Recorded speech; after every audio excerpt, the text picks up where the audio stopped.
the challenge for the ANC-led government right now is that it needs a coherent communication strategy in its foreign policy, and it doesn't have it. What it does have is a reaction to the world, and especially to the critiques of its foreign policy.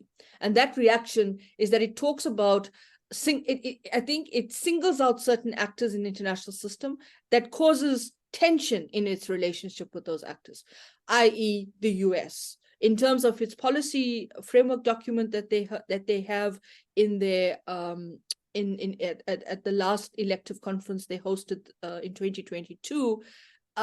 They adopted a foreign policy document, which at the first read, you will see that I can understand and appreciate why the US feels as if it's being attacked in that document because of the way the world is conceptualized and characterized in a very kind of narrow focus of realism. But it is a realist world we live in. But in that realist world, they single out certain actors, and you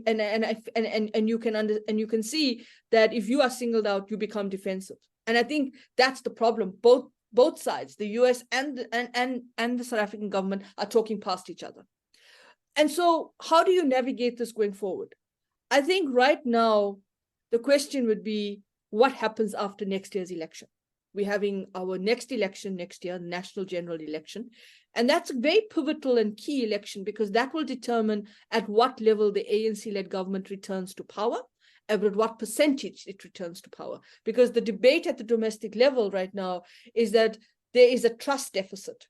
There is an apathy that the confidence in the ANC-led government has really become quite low. That the voters are feeling very pained, and they're feeling the pain of bad policy decisions, poor governance, financial and other irregularities, malfeasance, a complete disconnect from the ruling party. Right. And that disconnect by the ruling party is now being looked at by opposition parties, in particular the official opposition, as a way to say, let us use this opportunity to kind of push back against the ANC and maybe try and get more of the ANC voters not to vote for the ANC.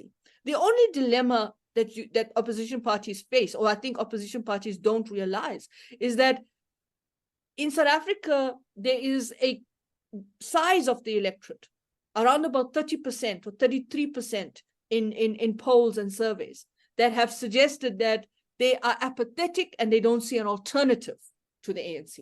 So opposition parties may not be getting that inroad into the ANC's base that is not coming out to vote. And we've seen this in previous elections as well when we reviewed the data and the election outcome.